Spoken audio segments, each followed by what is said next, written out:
Hello and welcome back to the One Obsession at a Time podcast. I am your host Anastasia Lara. You can find me on Instagram. I've also created a Facebook group for the One Obsession at a Time podcast.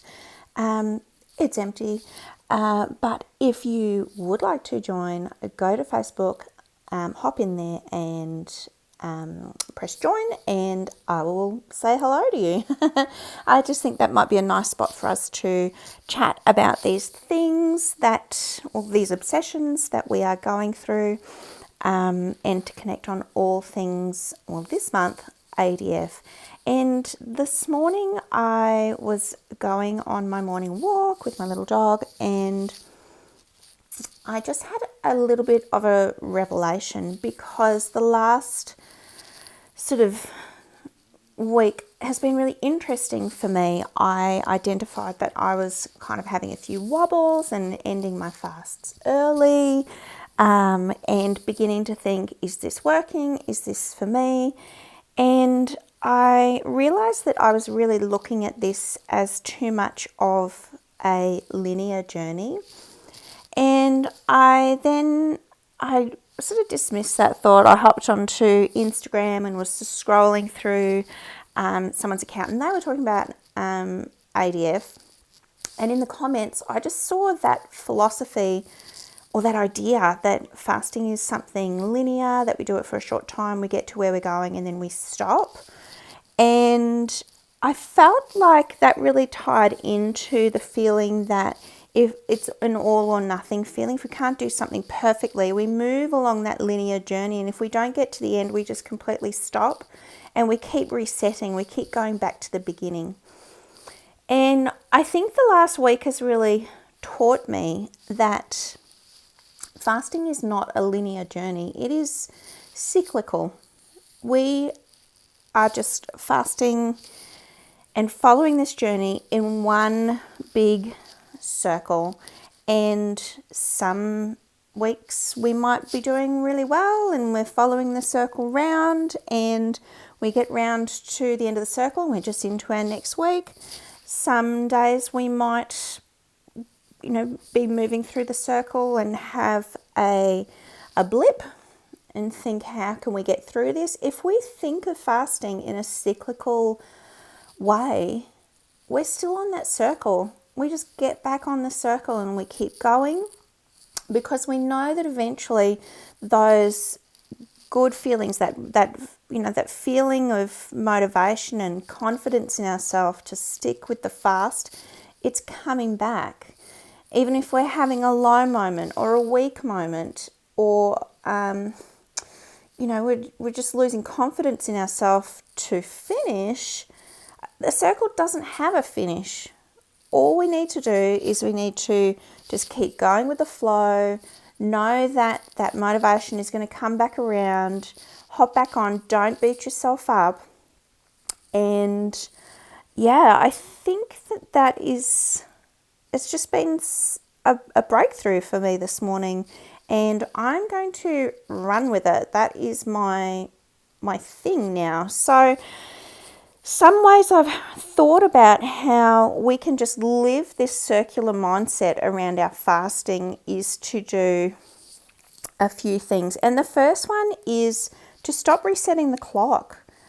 One wobble doesn't erase all of the progress that you've made. It does not erase the fact that in the last 3 weeks, you've done 7 perfect fasts, or you've done even 4 perfect fasts. Some people like to do a 36-hour fast, so like an ADF protocol, a 36-hour fast once a week on top of their normal other eating. And, it's whatever works for you. But with this circular mindset, it really is about, let's just stop resetting the clock. Let's stop having a finish line.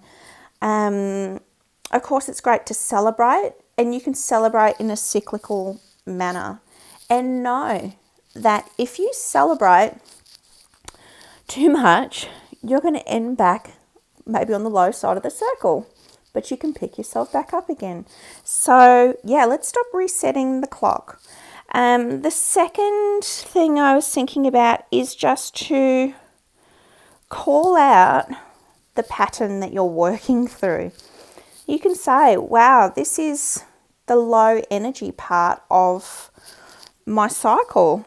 This, my fasting circle has high energy moments and it has low energy moments.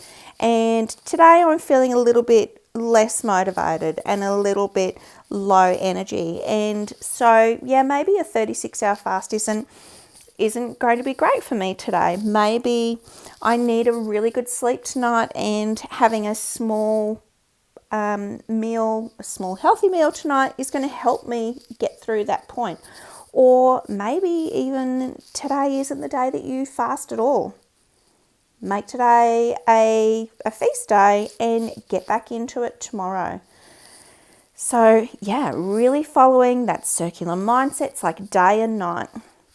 Day always follows night. So just keep going and naming your cycle, naming it and saying, well, this is the low energy part. That is going to give it less power.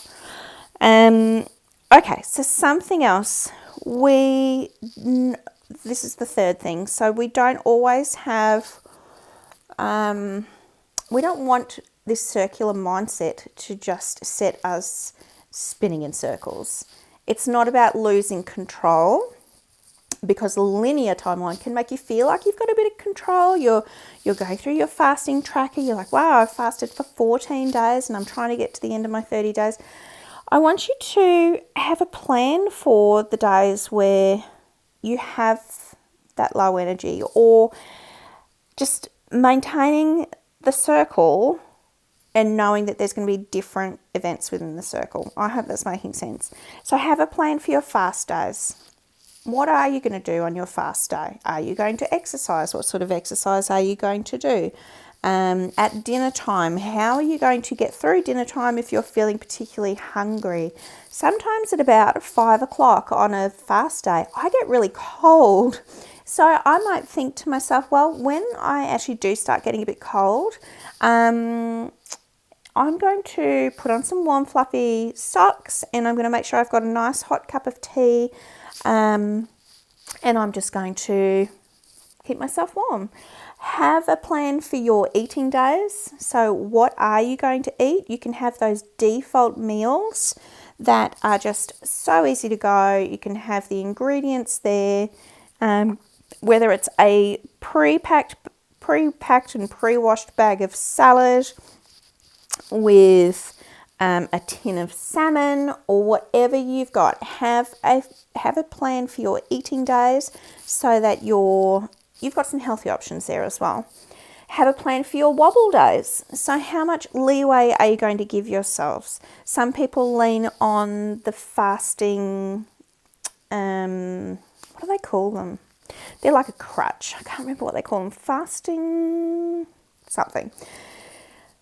Those could be bone broth. It could be, some people like to eat a pickle. Some people like to have a little bit of fat in their coffee. So what are you going to do on your wobble days? Are you going to just break your fast? Or are you going to lean on a fasting crutch that's going to get you through? Because is that going to be better than completely breaking your fast, for instance? So have a plan. What are you going to do if you're having a wobble? Maybe you want to sit there for 30 minutes and have a think about it. Set a timer. Go for a walk. Do a jigsaw puzzle. Lean into some of those non-food tasks that can keep you busy. Okay, have a plan for hormonal days. And your hormones manage almost everything in your body. So maybe you're feeling tired. Maybe you are feeling emotional. Maybe you are just feeling a bit flat. Have a plan for those days. What can you do? Maybe it means that you're going to have your coffee in the fancy mug that day because that's going to lift your spirit. Maybe you're going to pick some flowers from the garden and put them in a vase and light a candle and remind yourself that you're treating yourself, you're caring for yourself by fasting. You are.